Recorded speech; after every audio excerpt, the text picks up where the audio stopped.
दोस्तों, हमारे देश भारत को स्वतंत्रता मिले 75 साल पूरे हो चुके हैं। इस पुण्य अवसर पर आप सभी को हार्दिक शुभकामनाएं। मैं जर्नलिस्ट डॉक्टर हरीश लखेड़ा स्वतंत्रता आंदोलन में उत्तराखंड की भूमिका पर यह वीडियो लाया हूँ। जब तक मैं आगे बढ़ूं तब तक हिमालय लोक चैनल को लाइक और सब्सक्राइब अवश्य कर दीजिए। आप जानते ही कि हिमालयी क्षेत्र की संस्कृति, इतिहास, लोक भाषा, सरोकारों आदि को देश दुनिया के सामने रखने के लिए हिमालय लोक चैनल लाया गया है। आप इस आलेख को हिमालय लोक वेबसाइट में पढ़ भी सकते हैं। देश के स्वतंत्रता आंदोलन में उत्तराखंड के लोगों ने भी अग्रणी भूमिका निभाई।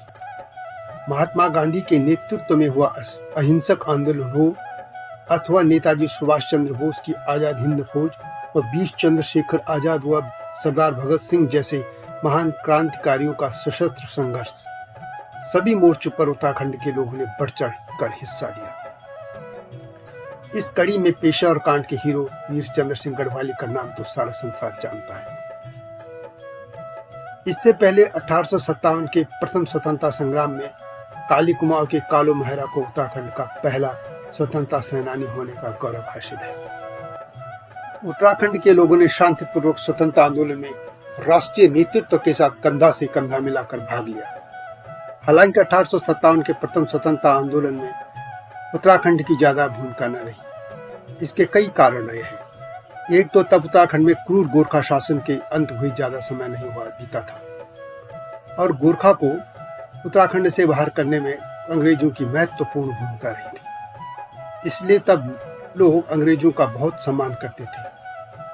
गोरखों के अन्यायपूर्ण और क्रूर शासन की तुलना में अंग्रेजों का शासन न्यायसंगत, उदारवादी और सुधारवादी था। क्रूर गोरखाओं को उत्तराखंड से बाहर करने के बाद तो अंग्रेज उद्धारकर्ता की तरह पूजे जा रहे थे। तत्कालीन कुमाऊं कमिश्नर हेनरी रैमजे कुशल व उदारवादी शासक थे। उत्तराखंड में गोरखाओं के कठोर सामंती शासन का अंत हो जाने के बाद 1815 से कुमाऊं और ब्रिटिश गढ़वाल में अंग्रेजों का शासन शुरू हुआ था। टिहरी रियासत को छोड़कर बाकी उत्तराखंड में 1856 से 1884 तक कमिश्नर हेनरी रैमजे थे। यह कालखंड ब्रिटिश सत्ता के शक्तिशाली होने का दौर माना जाता है। तब उत्तराखंड के संचार के माध्यम नहीं थे, इससे लोगों तक देश दुनिया के समाचार देर से पहुंच पाते थे। इसी तरह टिहरी गढ़वाल नरेश का अंग्रेजों के प्रति भक्ति भाव था, जो कि गोरखों के हत्याई राज्य को अंग्रेजों की मदद से वापस पाने के कारण स्वाभाविक भी था। इसलिए कमिश्नर हेनरी रैमजे के कालखंड में अंग्रेजों के विरोध के बड़े सुर नहीं सुनाई दिए। बाद में अंग्रेजों ने जब कुली बेगार प्रथा को समाप्त करने के बजाय कठोरता से लागू किया, जंगलात समेत कई कानून थोपे, तो इससे लोग नाराज होने लग गए थे। इधर उत्तराखंड में समाचार पत्र भी शुरू होने लगे थे। 1868 में समय विनोद तथा 1871 में अल्मोड़ा अखबार की शुरुआत हुई। शुरू में सरकार के पक्ष में होने के बाद धीरे धीरे इनके सुर भी विरोध में मुखर होने लगे थे। इससे पहले 1843 में बुद्धि वल्लभ पंत की अध्यक्षता में एल्बर्ट बिल के समर्थन में सभा हुई और इससे पहले भी 1870 में अल्मोड़ा में डिबेटिंग क्लब की स्थापना हो गई थी और देहरादून में आर्य समाज राजनीतिक चेतना फैलाने में मददगार साबित हो रहा था। 1903 में अल्मोड़ा में गोविंद वल्लभ पंत और हरगोविंद पंत के प्रयत्नों से हैप्पी क्लब की स्थापना हुई। इसका उद्देश्य नवयुवकों में राजनीतिक चेतना का संचार करना था। गढ़वाल यूनियन की ओर से 1905 में देहरादून से गढ़वाली समाचार पत्र का प्रकाशन हुआ। इस पत्र के माध्यम से गढ़वाल में सामाजिक एवं राजनीतिक चेतना का प्रसार किया गया और धीरे धीरे कई समाचार पत्र उत्तराखंड से निकलने लगे थे और इससे राजनीतिक चेतना लोगों में बढ़ने लगी थी। सामाजिक कुरीतियों के खिलाफ भी लोग मुखर होने लग गए थे। 1905 में बंगाल विभाजन के विरोध में अल्मोड़ा के युवकों ने सभा की थी। इसी तरह उत्तराखंड का राजनीतिक वातावरण अंग्रेजों के विरोध में गरमाने लगा था। 20वीं शताब्दी के आरंभ में प्रसिद्ध क्रांतिकारी रासबिहारी बोस भी फॉरेस्ट रिसर्च इंस्टीट्यूट में नौकरी करते थे। उन्होंने देहरादून में ही गुप्त रूप से क्रांतिकारी संगठन की स्थापना की और लॉर्ड हार्डिंग पर बम फेंकने की योजना यही बनाई थी। 1912 में कुमाऊं कांग्रेस की स्थापना हुई और 1913 में अल्मोड़ा अखबार के संपादक बद्रीदत्त पांडे बने तो फिर यह अखबार अंग्रेजों की नीतियों के खिलाफ लिखने लगा था। 1914 में विक्टर मोहन जोशी, चिरंजी लाल, हेमंत चंद्र, बद्रीदत्त पांडे आदि नेताओं ने अल्मोड़ा में होम रूल लीग की स्थापना की। वर्ष 1916 में कुमाऊनी कमिश्नरी की राजनीतिक, सामाजिक आदि मुद्दों पर विचार विमर्श के लिए नैनीताल में कुमाऊं परिषद की स्थापना की गई। परिषद ने कुली बेगार, जंगलात, लाइसेंस, बंदोबस्त आदि के विरोध में आवाज उठाई थी और आंदोलन की। बाद में इस परिषद का कांग्रेस में विलय कर दिया गया था। इसी दौरान 1916 में महात्मा गांधी दक्षिण अफ्रीका से स्वदेश लौट आए थे। कुमाऊं कमिश्नरी के अल्मोड़ा, नैनीताल जिलों में 1918 तक काफी राजनीतिक चेतना आ चुकी थी, जबकि ब्रिटिश गढ़वाल में 20वीं शताब्दी के आरंभिक वर्षों तक सामाजिक सुधारों एवं सांस्कृतिक चेतना के लिए काम हो रहा था। वहां तारादत्त गैरोला, चंद्रमोहन रतूड़ी, विशंबर दत्त चंदोला, जोत सिंह नेजी जैसे महत्वपूर्ण लोग यह काम कर रहे थे। 1918 में बैरिस्टर मुकुंदी लाल के इंग्लैंड से वापस आ जाने से ब्रिटिश गढ़वाल में राजनीतिक वातावरण गर्माने लगा था। 1918 में बैरिस्टर मुकुंदी लाल और अनसुईया प्रसाद बहुगुणा के प्रयासों से गढ़वाल कांग्रेस कमेटी का गठन हुआ।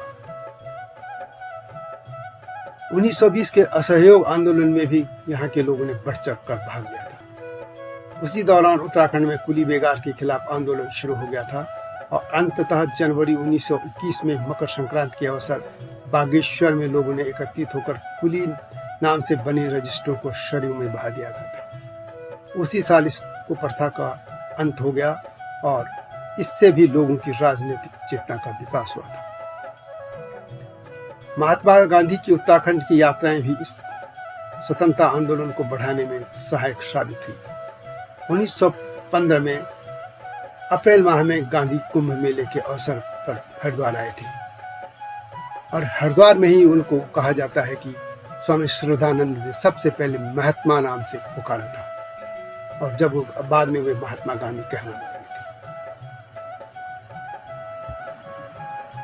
गांधी जी का उत्तराखंड में अब प्रथम आगमन था। इस यात्रा के दौरान गांधी जी ऋषिकेश और स्वर्गाश्रम भी गए थे। इसके बाद वे 4-5 बार उत्तराखंड आए। वे हल्द्वानी, अल्मोड़ा, बागेश्वर, कौसानी आदि क्षेत्रों में भी गए। 1 अगस्त 1920 को गांधी जी ने असहयोग आंदोलन की शुरुआत की, जिसका प्रभाव उत्तराखंड में भी पड़ा था। इसी तरह 23 अप्रैल 1930 का पेशावर कांड सभी को याद है। गढ़वाल राइफल्स के सैनिकों ने वीर चंद्र सिंह गढ़वाली के नेतृत्व में निहत्थे अफगान स्वतंत्रता सेनानियों पर गोली चलाने से इनकार कर दिया था। 26 जनवरी 1930 को पूरे देश की तरह उत्तराखंड में भी अनेकों जगह तिरंगा फहराया गया था। भारतीय राष्ट्रीय कांग्रेस ने इस दिन भारत को स्वतंत्र राज्य घोषित किया था। उत्तराखंड में इस दिन भी तिरंगा फहराया गया था। असहयोग आंदोलन में भी उत्तराखंड सक्रिय रहा था। देहरादून में कई वकीलों ने वकालत छोड़ दी थी। उसी दौरान उत्तराखंड में डोला पालकी आंदोलन भी तेज हो रहा था। उत्तराखंड के लोग गांधी जी की डांडी यात्रा में भी शामिल हुए। गांधी जी की साबरमती से डांडी तक की यात्रा में उनके साथ जो 78 सत्याग्रही थे, उनमें 3 लोग ज्योतिराम कांटपाल, भैरवदत्त जोशी व खड़ग बहादुर उत्तराखंड के थे। स्वतंत्रता आंदोलन में उत्तराखंड की महिलाओं का भी योगदान रहा है। बागेश्वर की विष्णु देवी शाह स्वतंत्रता आंदोलन के दौरान जेल जाने वाली उत्तराखंड की पहली महिला थी। इस तरह पूरे देश की तरह उत्तराखंड में भी स्वतंत्रता आंदोलन तेज होने लग गया था। 26 मई 1930 को नगर पालिका अल्मोड़ा के भवन में राष्ट्रीय झंडा फहराने की कोशिश की गई थी। उसी साल ब्रिटिश गढ़वाल के दुगड्डा में एक राजनीतिक सम्मेलन आयोजित किया गया था, जिसे ब्रिटिश गढ़वाल का प्रथम राजनीतिक सम्मेलन कहा जाता है। इस तरह आंदोलन धीरे धीरे चलता रहा। 8 अगस्त 1942 से देश में भारत छोड़ो आंदोलन शुरू हो गया था। गांधी जी ने करो या मरो का नारा दे दिया था। उत्तराखंड में जगह जगह प्रदर्शन और हड़तालें तेज हो गई थी। भारत छोड़ो आंदोलन में उत्तराखंड के 21 स्वतंत्रता सेनानी शहीद हुए और हजारों गिरफ्तार किए गए। इस दौरान उत्तराखंड में पहला गोलीकांड अल्मोड़ा में हुआ। 19 अगस्त 1942 को अल्मोड़ा में बिलोला नदी के निकट देघाट मल्ला चौपोट में एक शांतिपूर्वक सभा का आयोजन किया गया था। पुलिस ने सत्याग्रही खुशहाल सिंह मनराल को हिरासत में ले लिया था। मनराल को छुड़ाने की मांग कर रहे लोगों पर पुलिस ने गोली चला दी थी। इससे देघाट गोलीकांड में हीरामणि, गडोला, हरिकृष्ण उप्रेती, बदी दत्त कांडपाल शहीद हो गए थे। इसी तरह धामदो सालम में भी गोलीकांड हुआ। 25 अगस्त 1942 को पुलिस की गोली से घायल हुए टीका सिंह कान्याल व नरसिंह धानक बाद में शहीद हो गए थे। सालम की तरह 5 सितंबर 1942 को सल्ट क्षेत्र के खुमार गांव में एक जनसभा के बाद जुलूस निकालते हुए ब्रिटिश अधिकारी जॉनसन ने भीड़ को हटाने का आदेश दिया। पुलिस की गोली से गंगाराम व खीमा देव नाम के 2 सगे भाई मारे गए थे। पुलिस की गोली से बुरी तरह घायल चूड़ामणि और बहादुर सिंह भी बाद में शहीद हो गए। गांधी जी ने स्वतंत्रता आंदोलन में सल्ट की सक्रिय भागीदारी के कारण इसे भारत की दूसरी बागडोली से गौरवान्वित किया था। इसी दौरान उत्तराखंड के लोगों ने आजाद हिंद फौज में भी अपनी बहादुरी दिखाई थी। उत्तराखंड के लेफ्टिनेंट ज्ञान सिंह ने 17 मार्च 1945 को अपने 14 जांबाजों के साथ अंग्रेजों की सेना के खिलाफ लड़ते हुए प्राण न्यौछावर कर दिए थे। वर्ष 1929 से 1933 के बीच क्रांतिकारी आंदोलन अपनी चरम सीमा पर था। उत्तराखंड भी इसमें पीछे नहीं रहा। गढ़वाल क्षेत्र के भवानी सिंह, इंद्र सिंह और बच्चू लाल ने वीर चंद्रशेखर आजाद और उनके सहयोगियों के साथ काम किया था। भवानी सिंह ने गडोदिया स्टोर डकैती में भाग लिया था। वे चंद्रशेखर आजाद के नेतृत्व में क्रांतिकारी दल को पिस्तौल की ट्रेनिंग देने के लिए दुगड्डा गढ़वाल लाए थे।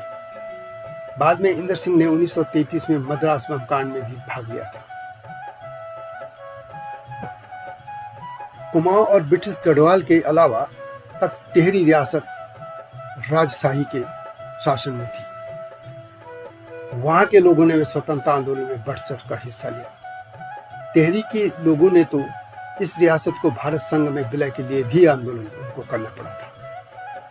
इन स्वतंत्रता सेनानियों में शहीद श्रीदेव सुमन का उल्लेख करना आवश्यक है। टिहरी राज्य प्रजामंडल के तहत आंदोलन करते हुए सुमन जी को राजशाही की पुलिस ने 27 दिसंबर 1943 में चंबा में गिरफ्तार कर लिया था और 30 दिसंबर को उन्हें टिहरी जेल भेज दिया गया, जहां से उनका शव ही बाहर आया। 30 दिसंबर 1943 से 25 जुलाई 1944 तक यानी 209 दिन तक उन्होंने टिहरी की जेल में नारकीय जीवन बिताया और उन पर कई अत्याचार किए गए। इससे पहले राजशाही ने काले वन कानूनों के खिलाफ आंदोलन कर रहे लोगों पर 30 मई 1930 में तिलाड़ी के मैदान में निहत्ती जनता पर गोली चलवा दी थी। इस गोलीकांड में 70 लोग मारे गए थे। इसे टिहरी का जलियांवाला बाग कांड कहा जाता है। इसी तरह आजादी के बाद टिहरी रियासत को भारत संघ में विलय की मांग पर नागेंद्र सकलानी और मूलूराम भरदारी को जान गंवानी पड़ी थी। इस संघर्ष में 11 जनवरी 1948 को ये दोनों ही शाही पुलिस की गोलियों का शिकार हो गए और शहीद हो गए थे। लेकिन उनके बलिदान से टिहरी रियासत बाद में भारत संघ का अंग बन गई थी। इससे पहले 1857 के गदर के समय काली कुमाऊं के कालू महरा ने एक गुप्त संगठन क्रांतिवीर बनाया था। वह अंग्रेजों के खिलाफ आंदोलन चलाया। इसमें उनके साथ आनंद सिंह फड़त्याल, विशन सिंह करायत आदि भी शामिल थे। हल्द्वानी में भी तब विद्रोह हुआ था। इसके अलावा 1857 के इस गदर में अंग्रेजों ने कई अनाम स्वतंत्रता सेनानियों को नैनीताल में फांसी पर लटका दिया था, जो अभिलेखों में फांसी गदेरी के नाम से दर्ज है। अंततः इन सभी प्रयासों से 15 अगस्त 1947 को भारत स्वतंत्र हो गया। दोस्तों, यह थी उत्तराखंड में स्वतंत्रता आंदोलन की गाथा। वीडियो में समय सीमा को देखते हुए प्रमुख घटनाओं को शामिल किया गया है। उत्तराखंड के सभी स्वतंत्रता सेनानियों के नाम लेना भी यहाँ संभव नहीं था। यह वीडियो कैसी लगी कमेंट में अवश्य लिखें। हिमालयी लोक चैनल को लाइक और सब्सक्राइब करना न भूलना। इसका टाइटल सॉन्ग भी मैंने लिखा है, इसे अवश्य सुन लेना, इसी चैनल में है। और अगली वीडियो का इंतज़ार कीजिए। तब तक जय हिमालय, जय भारत।